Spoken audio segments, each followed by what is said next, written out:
The text came at 1:47 a.m., lighting up my phone like a neon sign in the darkness of our bedroom. I'm at the club with my ex. Come pick me up. My name is Rhett Vossen, and I'm a 35-year-old IT systems engineer who thought he knew his wife. The woman lying next to me, supposedly asleep, but clearly very much awake based on how she kept glancing at her phone, was Ayla. 32 years old, social media manager, and apparently someone who thought I was stupid enough to fall for whatever game she was playing. I stared at the message for a long moment, my mind working through the implications. This wasn't desperation. This wasn't a cry for help. This was manipulation, pure and simple.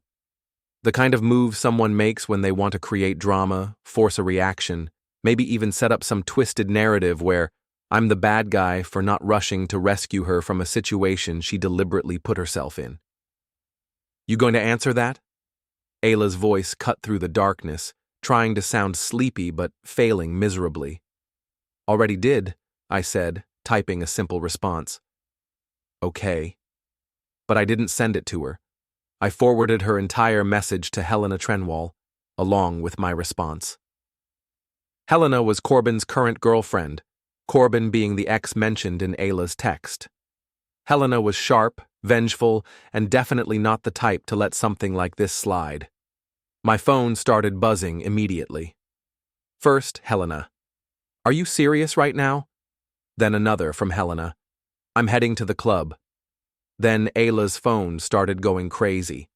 She grabbed it, and I watched her face go from smug satisfaction to confusion to pure panic in about 10 seconds.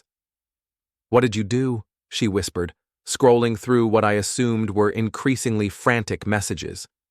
I forwarded your text, I said calmly, settling back into my pillow. You wanted someone to know where you were? Now someone does? The color drained from her face. Rhett, you don't understand. I understand perfectly. You're at Club Meridian with Corbin Findler, probably in the VIP section he likes to show off in. You sent me that message because you wanted me to either come running like a jealous husband or ignore you so you could play the victim later. What you didn't count on was option 3. Her phone rang. She stared at it like it was a snake. That's probably Helena, I said. You might want to answer. She's got questions. Ayla declined the call, but immediately another one came through. Then a text notification. Then another call. This is insane, she hissed. You're destroying everything. I'm not destroying anything. I'm just not playing your game anymore. Through the thin walls of our apartment, I could hear Mrs. Chen next door moving around, probably wondering about all the phone buzzing and whispering at 2 a.m. Our building wasn't exactly luxury living, thin walls, nosy neighbors, and a landlord who didn't care much about privacy as long as the rent came in on time. Ayla was fully sitting up now, frantically typing responses to what I assumed were increasingly hostile messages from Helena. Her face was lit up by the blue glow of her screen, and I could see the panic setting in as she realized her carefully planned evening was spiraling out of control. You have to call her off, Ayla said, turning to me with desperation creeping into her voice. Tell her it was a misunderstanding. Was it? She opened her mouth, closed it, then opened it again. It's complicated. No, it's really not. You're either at a club with your ex-boyfriend behind my back, or you're not. You either sent me that message to manipulate me, or you didn't. Which is it? My phone buzzed with a message from Helena. Just got to the club. This is going to be interesting. I showed Ayla the screen. She went pale. She's there, Ayla whispered. She's there, I confirmed. For the past 3 months, I'd been documenting everything. The late nights, the mysterious Uber receipts, the Instagram stories that featured male hands that definitely weren't mine holding drinks or opening car doors. I'd been in touch with Helena for 2 weeks, sharing screenshots and comparing notes.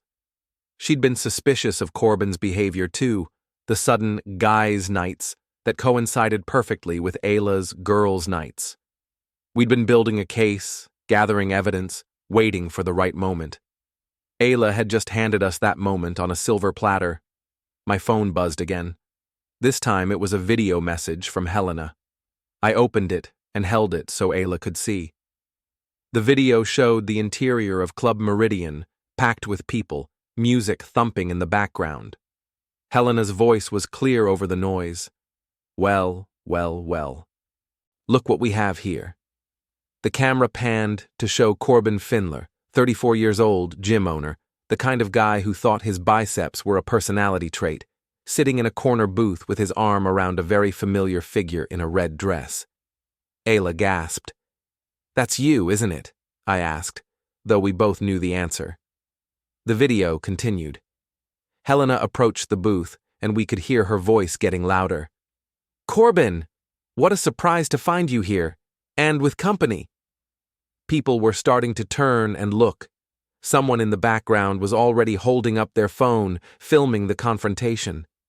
Club security was moving in, but slowly, probably enjoying the drama as much as everyone else. "I have to go," Ayla said, jumping out of bed and grabbing her clothes from yesterday. "I have to explain." "Explain what? That you lied to me about where you were going tonight? That you've been seeing your ex behind my back? That you sent me that message hoping I'd either make a scene or ignore you completely so you could paint me as either controlling or neglectful?" Before we dive deeper into this story, I have one small request. Please subscribe, drop a like, comment, and hit that hype button to boost this channel so more people can discover these incredible Reddit stories. She froze, half-dressed, staring at me. "How did you—" "Because I know you, Ayla. I know how your mind works. I know you've been setting this up for weeks, maybe months. The question is why?" My phone buzzed with another video from Helena. This one showed Ayla trying to leave through the back exit of the club, but a crowd had gathered. People were filming, posting to social media in real time. I could see the hashtags already forming. Club drama. Caught cheating. Jock a messy night. "Your friend Nina is there too," I observed, watching the video. "She's the one trying to block the cameras. Not very successfully." Ayla's phone rang again. This time she answered. "Nina? What's happening?" Her voice was shaking. I could hear Nina's voice through the speaker, high-pitched and panicked. "Girl, you need to get down here right now. This Helena chick is going crazy and everyone's filming everything. Corbin already left through the kitchen, but she's telling everyone who'll listen about you and him and some texts and—" Ayla hung up and looked at me with something I'd never seen in her eyes before. Genuine fear. "This is going to ruin everything," she whispered. "Everything was already ruined," I said. "I just stopped pretending it wasn't." She left 20 minutes later, taking an Uber back to the club to try to do damage control. But it was too late. Helena had already posted the videos to her Instagram and TikTok, tagging both Ayla and Corbin. The comments were rolling in, and the internet never forgets. I lay back in bed, listening to the city sounds outside our window, and smiled for the first time in months. I hadn't lit the match. I just handed her the gasoline and watched her pour it all over herself. Tomorrow was going to be very interesting. Ayla came home at 3:17 a.m., and I heard her before I saw her. The sound of her heels clicking rapidly up the stairs, the jangle of keys being dropped twice before she managed to get them in the lock, and then the door slamming hard enough to rattle the frame. "Rhett!" Her voice was raw, like she'd been shouting over club music for hours. "Rhett! We need to talk!" I was sitting at the kitchen table with my laptop open and a cup of coffee, scrolling through the social media explosion that had erupted in the past 2 hours. Helena's videos had gone viral in our local social circles, and the comments were brutal. "How was the club?" I asked without looking up. Ayla appeared in the kitchen doorway, and she was a mess. Her red dress was wrinkled, her makeup was smeared, and her hair looked like she'd been running her hands through it. She was holding her phone like it was radioactive. "You ruined everything," she said, her voice breaking. "Do you have any idea what you've done?" I forwarded a text message. "You're the one who sent it." "People are calling me horrible names. Nina won't even talk to me. My coworkers are texting me asking if it's true. My mother called me crying because someone sent her the videos. I finally looked up from my laptop. Your mother saw the videos? Helena tagged everyone, Rhett. She found my family on social media and tagged them all. My boss, my coworkers, our neighbors, even your stupid lawyer friend Beck. Beck Darren was my attorney and former police officer who'd helped me navigate some legal issues with a previous employer. He was also someone who didn't tolerate nonsense and had never particularly liked Ayla. Beck called me an hour ago, I said. He wants to meet tomorrow morning. Something about separation papers. Ayla's face went white. Separation papers? Did you think there wouldn't be consequences? You've been lying to me for months. You've been seeing Corbin behind my back. You sent me that text message as some kind of manipulation tactic. What exactly did you think was going to happen?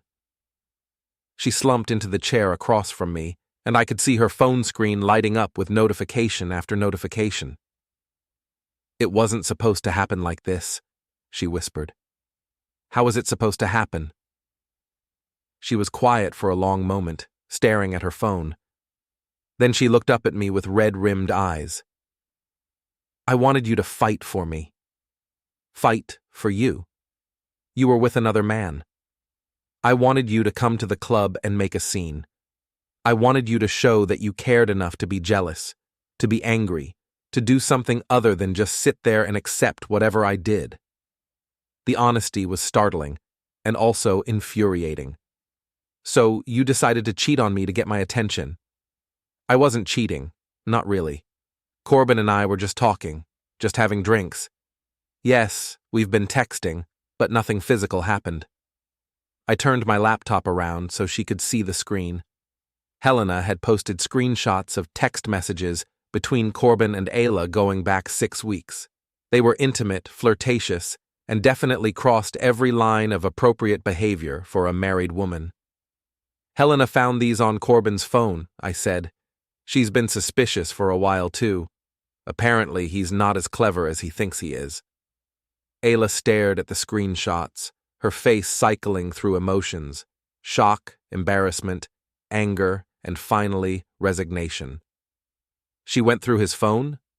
She went through his phone, his social media, his gym records, everything.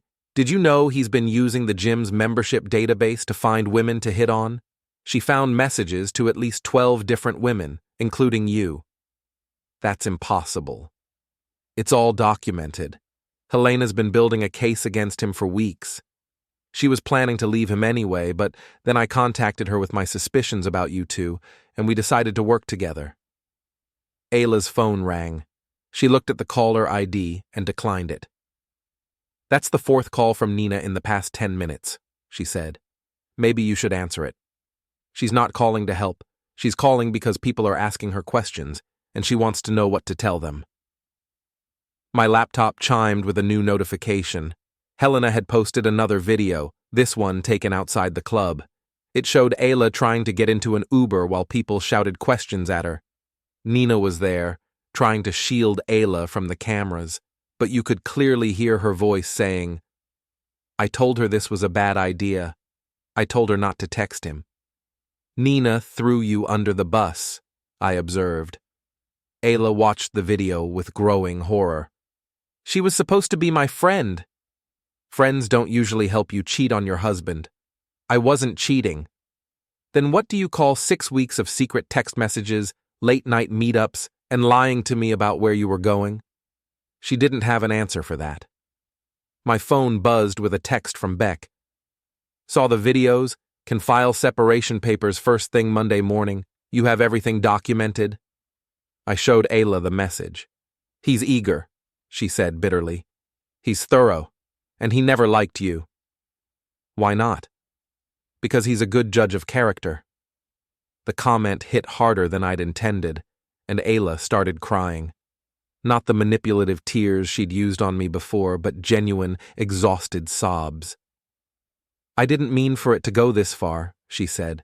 I just felt like you didn't care about me anymore.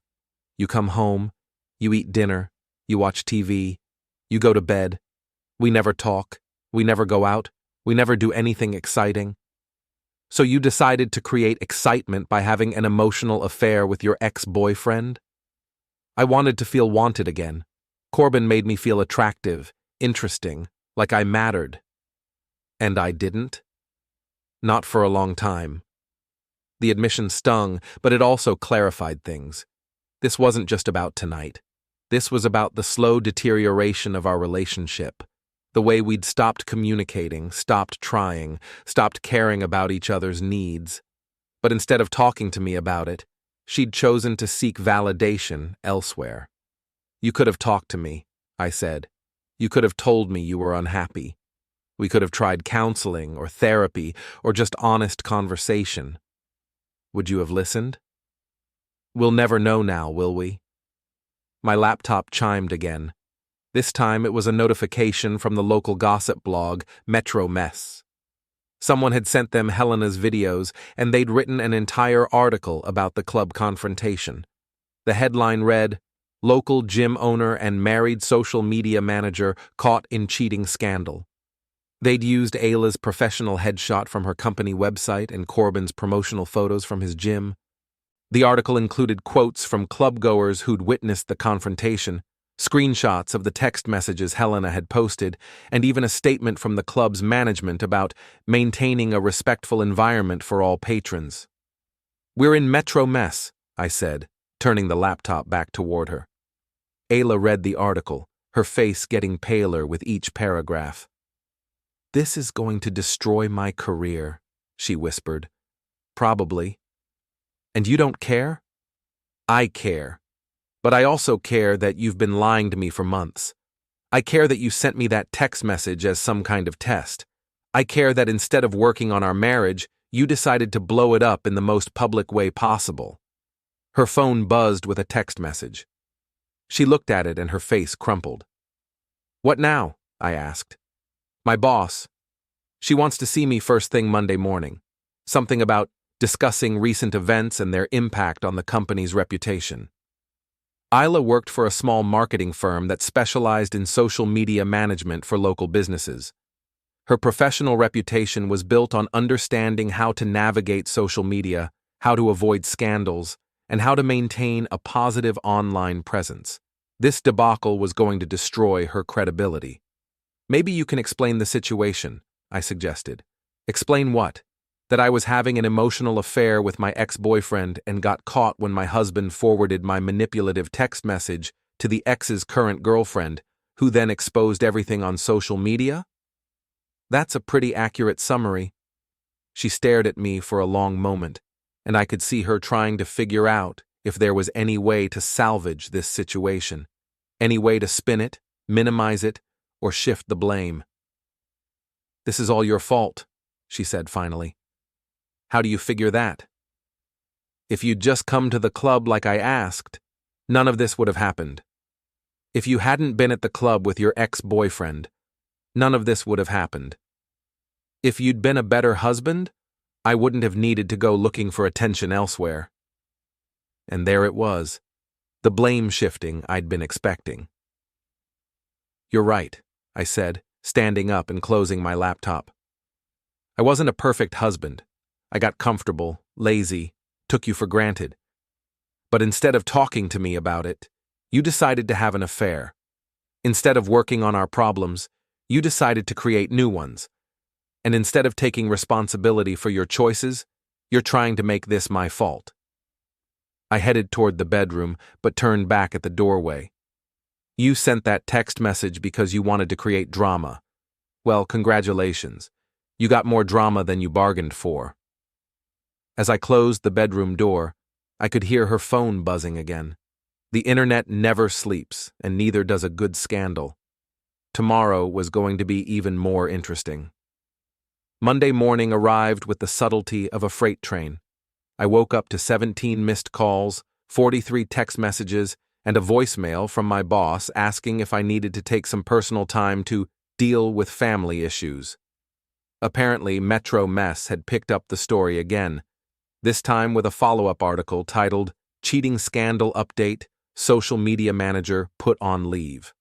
They'd somehow gotten a statement from Ayla's company about reviewing the situation and maintaining professional standards. Ayla was already gone when I got up. Her side of the bed looked like she'd barely slept, and there was a note on the kitchen counter. Gone to talk to my lawyer. We need to discuss this situation rationally. I laughed out loud. Rationally. After she'd spent 6 weeks having an emotional affair and then tried to manipulate me into making a scene at a nightclub. My phone rang. Beck Darren. Morning, sunshine. His gravelly voice came through the speaker. Saw the latest article. Your wife's keeping busy. She's talking to a lawyer. Good for her. I've got the separation papers ready whenever you want to file them. Question is, do you want to go nuclear or keep it civil? What's nuclear? I attach all the screenshots, the videos, the social media posts, and the timeline of her affair as evidence of marital misconduct. Makes the separation a lot cleaner for you, but it also makes everything public record. And civil. We file basic irreconcilable differences, keep the dirty laundry out of the court documents, and try to settle everything quietly. I thought about Ayla's tear-streaked face from Saturday night, her panic about her career, her desperate attempts to shift blame. Then I thought about 6 weeks of lies, manipulative text messages, and the humiliation of finding out about her affair through social media gossip. Let's go nuclear, I said. I was hoping you'd say that. I'll file the papers this afternoon. After I hung up with Beck, I called in sick to work and decided to pay a visit to Corbin's gym. I had some things I wanted to discuss with him. Fit Life Gym was located in a strip mall between a nail salon and a sandwich shop. It was the kind of place that tried to look upscale but couldn't quite pull it off. Lots of mirrors, motivational posters, and equipment that was decent but not top of the line. I found Corbin in his office, looking considerably less confident than he had in his social media photos. His usually perfect hair was disheveled, and he had dark circles under his eyes. "Rhett," he said when he saw me. "I was wondering when you'd show up." "Were you?" "Look, man, I know how this looks, but nothing happened between me and Ayla. We were just talking, just catching up on old times." I pulled out my phone and showed him the screenshots Helena had posted. His face went red. "Those were taken out of context." "Really? Because I can't stop thinking about you, and I wish things were different seem pretty clear to me." "It wasn't physical. We never—" "You never what? Never met up? Never went out together? Never held hands in the back of an Uber while she posted Instagram stories?" His silence was answer enough. "Here's what's going to happen," I said, settling into the chair across from his desk.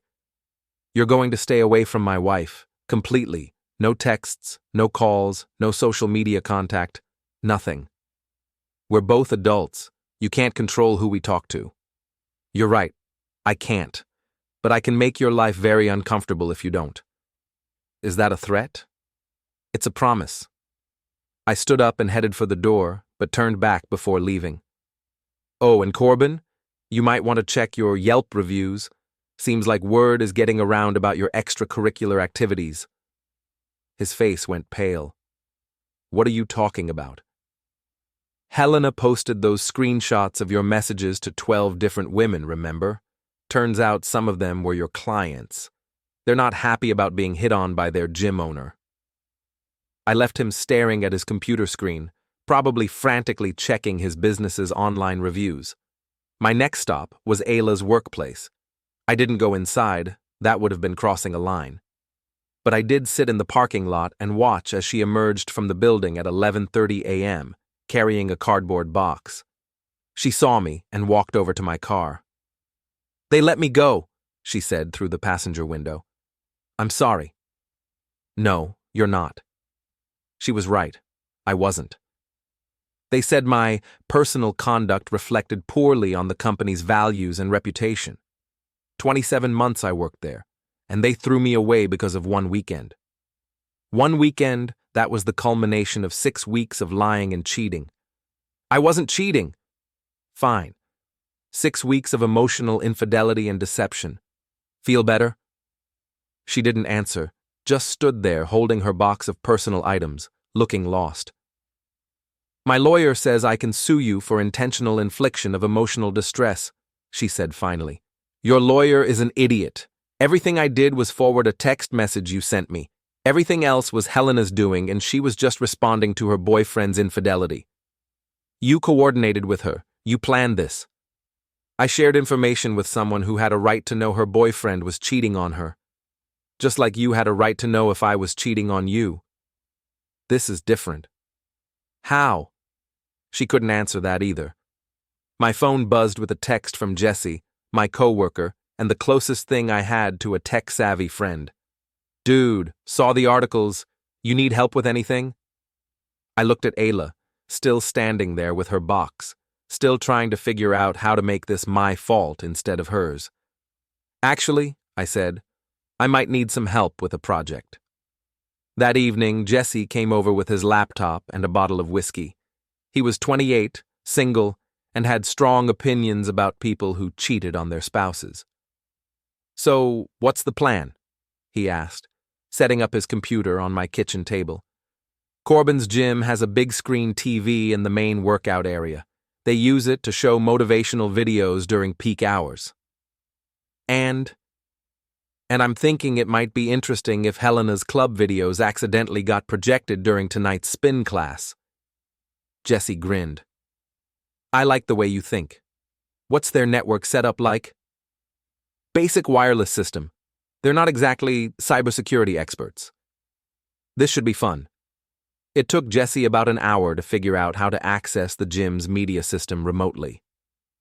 By 7:30 p.m., we were parked outside Fit Life Gym, watching through the windows as the evening spin class got underway. Ready? Jesse asked, his finger hovering over the enter key. Do it.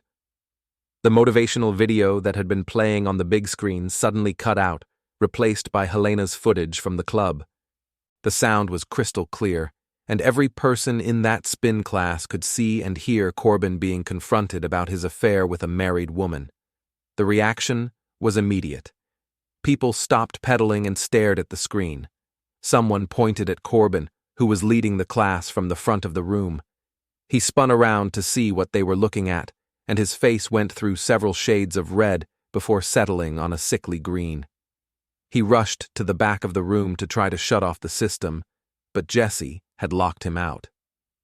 The video kept playing, showing Ayla trying to escape through the back exit, Nina making excuses, and Helena's running commentary about cheating boyfriends and lying women. By the time Corbin managed to unplug the entire system, half the class had pulled out their phones and were filming his reaction. The other half were already heading for the door. That was beautiful, Jesse said, packing up his laptop. We drove to a bar across town to celebrate, but first I wanted to make one more stop. Corbin's beloved Mustang was parked behind the gym, and I had a few things to say to it. I didn't key it. That would have been criminal vandalism. Instead, I left a note under the windshield wiper. Next time, keep your hands off married women. Then I took several of the protein shake towels from the gym's dumpster and arranged them artistically around his car. Not on it, not touching it, just around it. Perfectly legal, completely harmless, and absolutely humiliating. When we got to the bar, my phone was buzzing with notifications. Helena had posted the footage from the spin class, complete with Corbin's panicked reaction and the class members' shocked faces. The comments were brutal. Imagine finding out your trainer is a homewrecker during spin class. That's what you get for messing with married women. Poor Helena. At least she found out the truth. Is that gym even still going to be open tomorrow? My phone rang. It was Ayla. What did you do? She demanded. I went to a bar with Jesse. What did you do? Corbin called me crying, something about his gym and a video and his car. Sounds like he's having a rough day. This has to stop, Rhett. This vendetta or whatever you're calling it has to stop. It's not a vendetta. It's consequences. You made choices, and now you're dealing with the results. I made one mistake. You made dozens of mistakes over 6 weeks, and then you tried to manipulate me into making a scene so you could play the victim. The only mistake you made was underestimating how much evidence you'd left behind." She was quiet for a long moment. "I'm staying at my sister's house," she said finally. "Okay." "That's it? Just okay? What do you want me to say? Come home? Pretend none of this happened? Pretend you weren't having an affair? I want you to fight for us. There is no us anymore, Ayla. You destroyed that when you decided Corbin was more interesting than your marriage." She hung up, and I ordered another drink. Tomorrow, Beck would file the separation papers. Tomorrow, the story would probably make another round on social media. Tomorrow, Corbin would have to face his remaining clients and explain why their gym had become the center of a cheating scandal. But tonight, I was going to sit in this bar with my friend and enjoy the first peace I'd felt in months. The separation papers made the local news. I found out when my neighbor Mrs. Chen knocked on my door Tuesday morning, holding a printed article from the Metro Mess website. "Is this you?" she asked, pointing to a paragraph that mentioned IT professional Rhett Vossen filing for separation with extensive documentation of marital misconduct. "Unfortunately, yes." "Good for you," she said firmly. "That girl was no good, always coming and going at all hours, never said hello, and last month she blocked my parking space with her Uber." I hadn't realized the neighbors had opinions about Ayla, but apparently they'd been paying attention. "The whole building knows," Mrs. Chen continued. "We saw the videos. Helena girl, she did the right thing. Sometimes people need to be exposed." After Mrs. Chen left, I called Beck to find out how the papers had become public knowledge so quickly. "Court filings are public record," he explained. "And when you attach 50 pages of text message screenshots, social media posts, and photographic evidence to a separation filing, reporters tend to notice."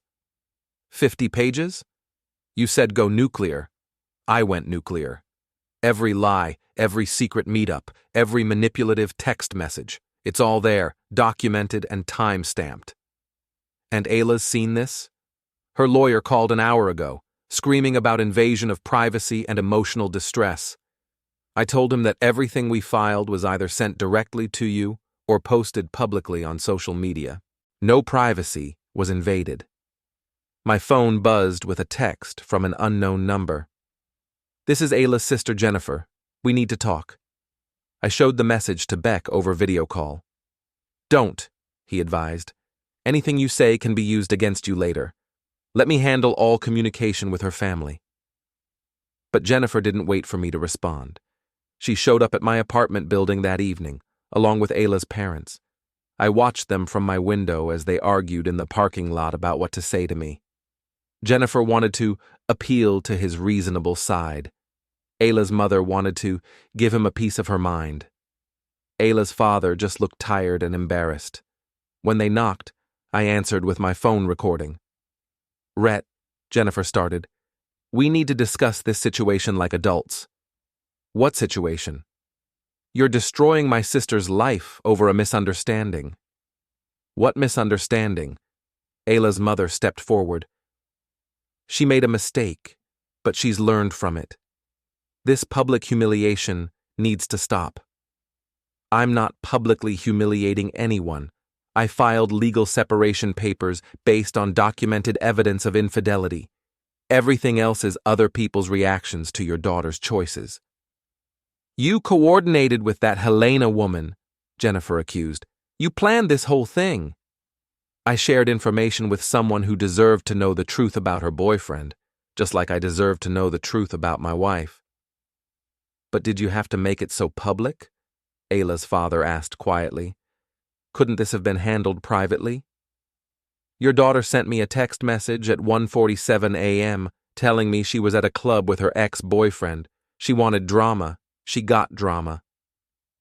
"She wanted you to care enough to come get her," Jennifer said. "She wanted you to show some emotion, some jealousy, something that proved you still loved her. So she decided to cheat on me to test my love?" "She didn't cheat."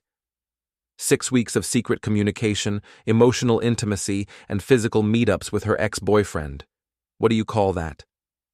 None of them had an answer. I held up my phone, showing them the recording app. This conversation is being recorded for my protection. If you have something to say it clearly. They left 5 minutes later, but not before Ayla's mother called me a vindictive, heartless man who never deserved her daughter. I sent the recording to Beck, who laughed so hard I thought he might hurt himself. They're panicking, he said. Ayla's lawyer probably told them the separation papers are airtight, so now they're trying emotional manipulation. Is it working? On me? Not even close. On you? I thought about that. 3 months ago, I might have felt guilty. I might have questioned whether I was being too harsh, too public, too vindictive. But 3 months ago, I hadn't known about the lies, the secret meetings, the manipulative games. No, I said, it's not working. Wednesday brought a new development. Helena called me directly. We need to meet, she said. There's something you should know about Ayla and Corbin's plan. We met at a coffee shop downtown, and Helena brought a folder full of printed screenshots. I've been going through Corbin's phone more thoroughly, she said, spreading the papers across the table. Look at these messages from 3 weeks ago. The screenshots showed a conversation between Ayla and Corbin about making Rhett jealous and forcing him to fight for the marriage. Ayla: he's been so distant lately. I need to shake him up. Corbin: the club thing could work. Send him a message, make him think something's happening. Ayla: what if he just ignores it? Corbin: then you'll know he doesn't care and you can leave him with a clear conscience. Ayla: and if he comes to the club? Corbin: then you'll know he still cares and you can work on the marriage. Ayla: what about Helena? Corbin: she won't find out. We'll be careful. I stared at the messages, feeling a cold anger settle in my chest. They planned the whole thing, I said, every bit of it. The club meetup, the text message, even the timing. They thought they had all the angles covered. Except you going through his phone. Except me going through his phone, Helena confirmed, and except you forwarding the message to me instead of either ignoring it or rushing to the club like they expected. What else is in there? Helena flipped to another set of screenshots. Messages with other women, 12 different affairs over the past 2 years. I wasn't his first victim, and your wife wasn't going to be his last.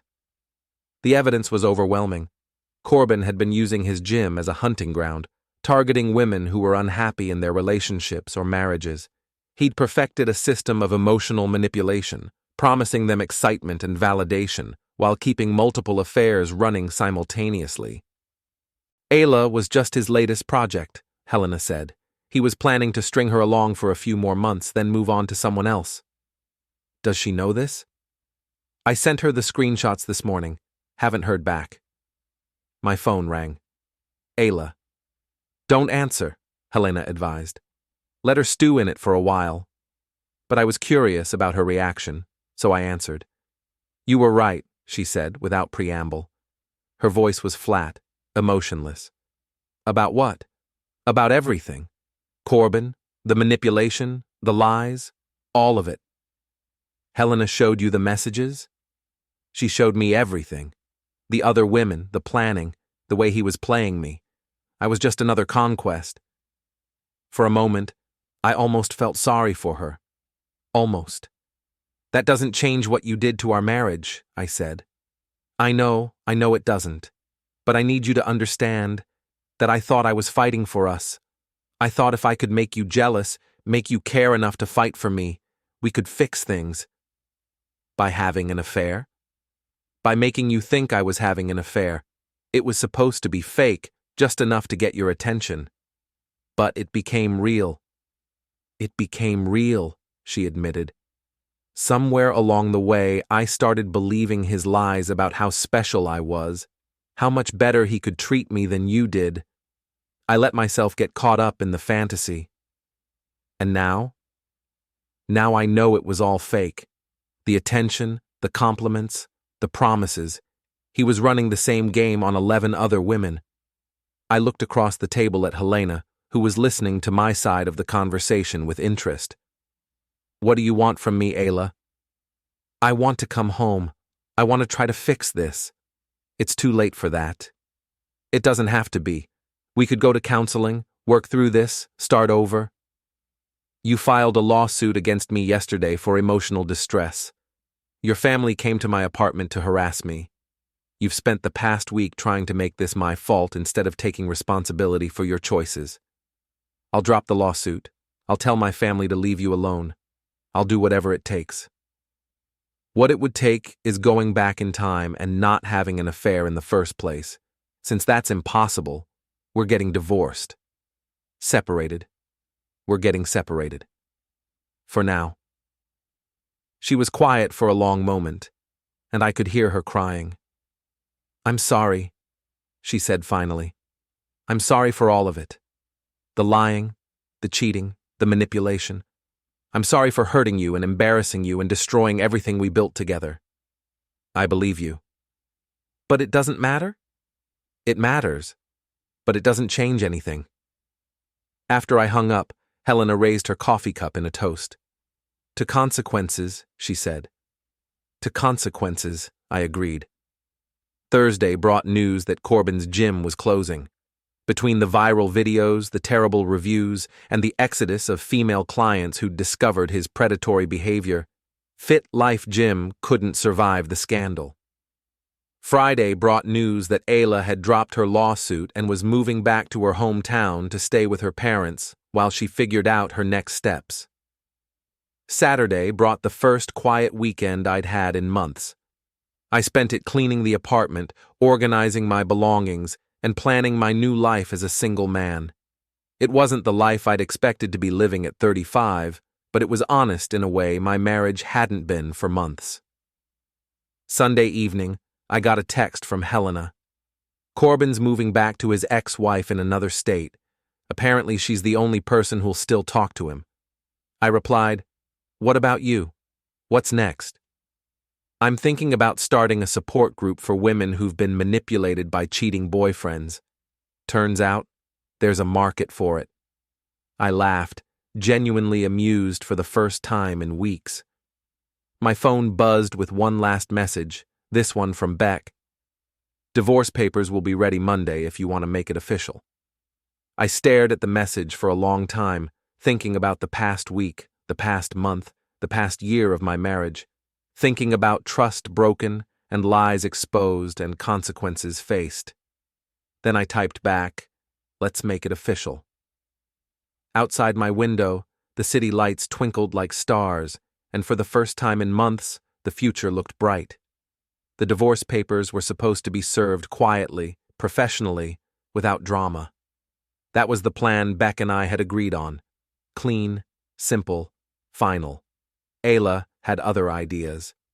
She showed up at my apartment building on Tuesday night, drunk and furious, with Corbin in tow.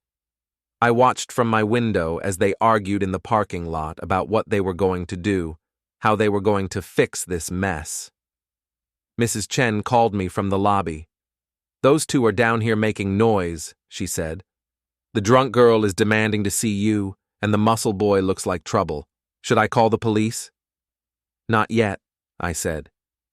"But keep your phone ready."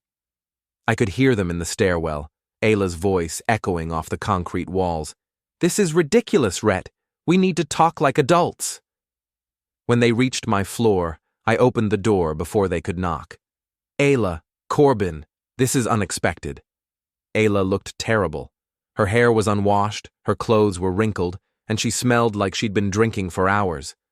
Corbin looked nervous, like he didn't want to be there but couldn't figure out how to leave. "We need to talk," Ayla said, pushing past me into the apartment. "About what?"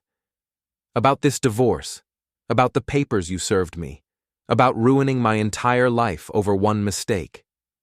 One mistake that lasted 6 weeks and involved elaborate deception and manipulation. It wasn't supposed to happen like this." Corbin finally spoke up. "Look, man, maybe we can work something out. Call off the lawyers, settle this privately." "What's in it for you?" I asked him. "What do you mean?"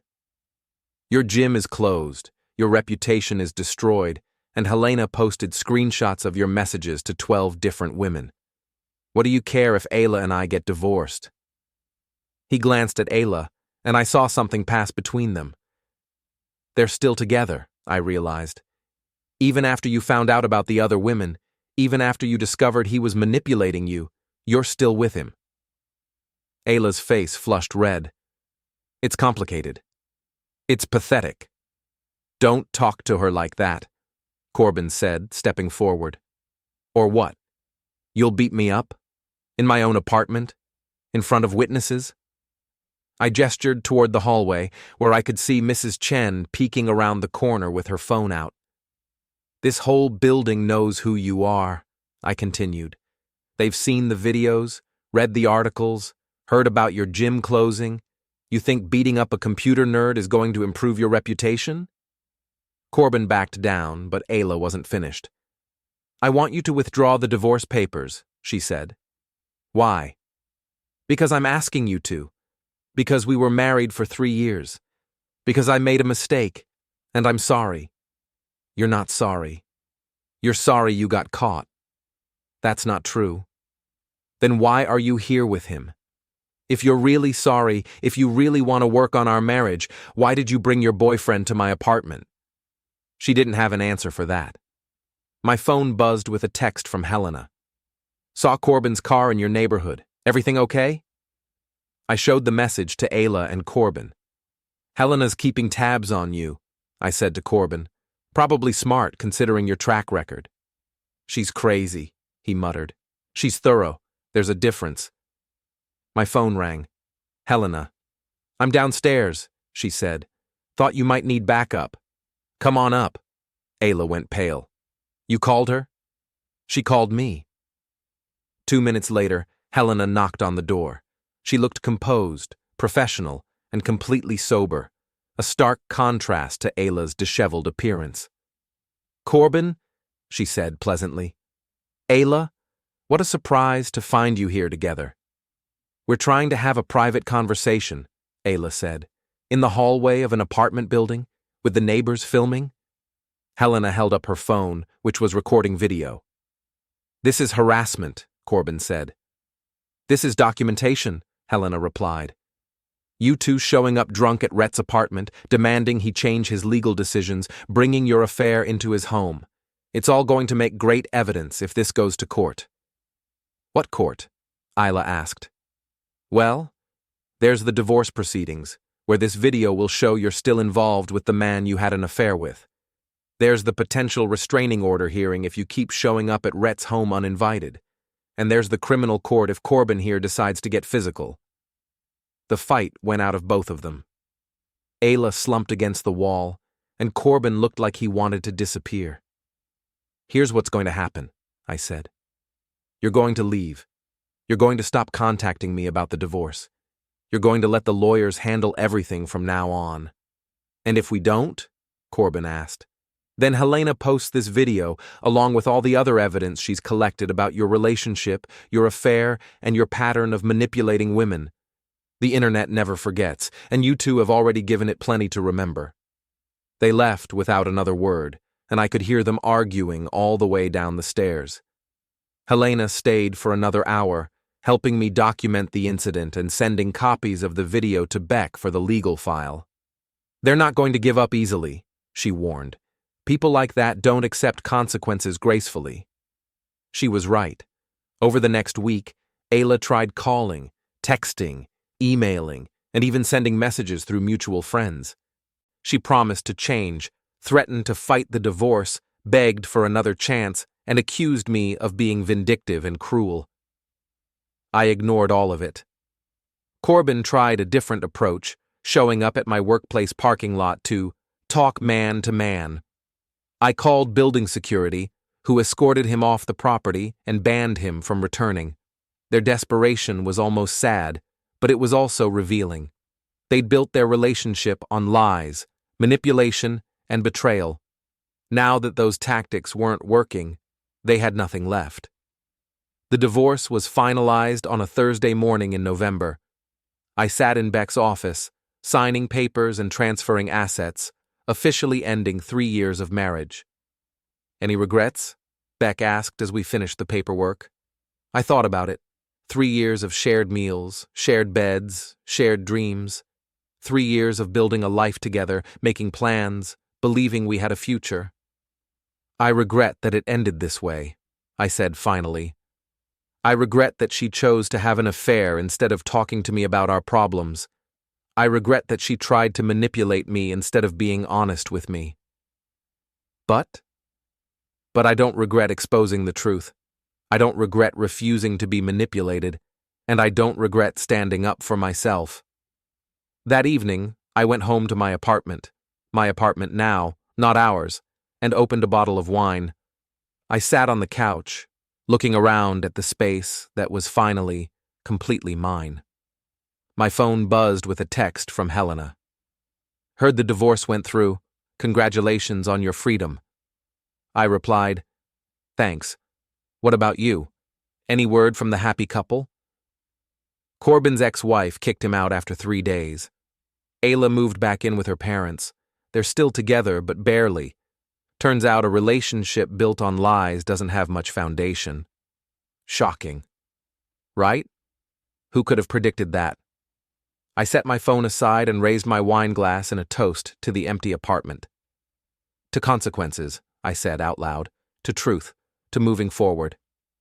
Outside, the city hummed with life and possibility. Inside, I was finally at peace. The night she lit the fuse, Ayla thought she was starting a controlled burn. Instead, she'd torched everything we'd built together and left me standing in the ashes. But sometimes, you have to burn everything down before you can build something better. And for the first time in months, I was looking forward to tomorrow.